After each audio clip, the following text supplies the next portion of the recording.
De l'évangile de Jésus-Christ selon saint Matthieu, chapitre 23, versets 23 à 26.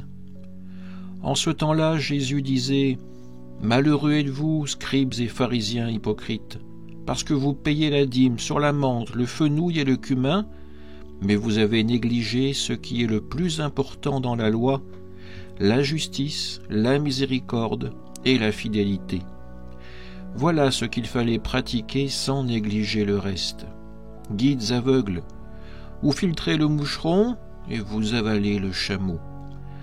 Malheureux êtes-vous, scribes et pharisiens hypocrites, parce que vous purifiez l'extérieur de la coupe et de l'assiette, mais l'intérieur est rempli de cupidité et d'intempérance.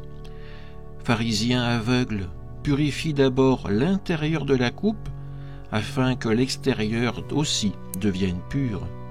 Acclamons la parole de Dieu. Cet évangile aujourd'hui nous secoue par la franchise de Jésus face aux scribes et aux pharisiens. Il les appelle hypocrites, non pas pour les condamner, mais pour les réveiller. Leur zèle pour des détails, comme la dîme sur la menthe ou le cumin, contraste avec leur négligence des valeurs essentielles: justice, miséricorde, fidélité.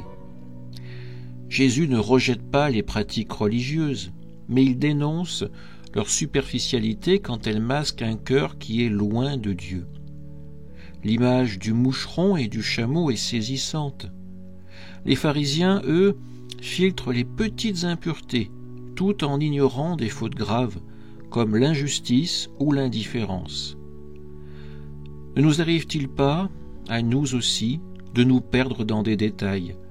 Une prière bien dite, une apparence soignée, tout en oubliant l'amour du prochain ou la droiture intérieure. Jésus nous appelle à recentrer notre foi sur l'essentiel, un cœur qui vit pour la justice et la charité. L'autre image, celle de la coupe propre dehors mais sale dedans, nous interpelle encore plus. Dieu ne regarde pas les apparences, mais le cœur. Une foi authentique commence par une conversion intérieure, un travail sur nos pensées et nos intentions.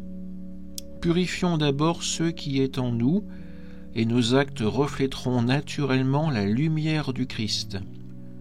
En ce jour, demandons la grâce de vivre une foi cohérente, sans hypocrisie.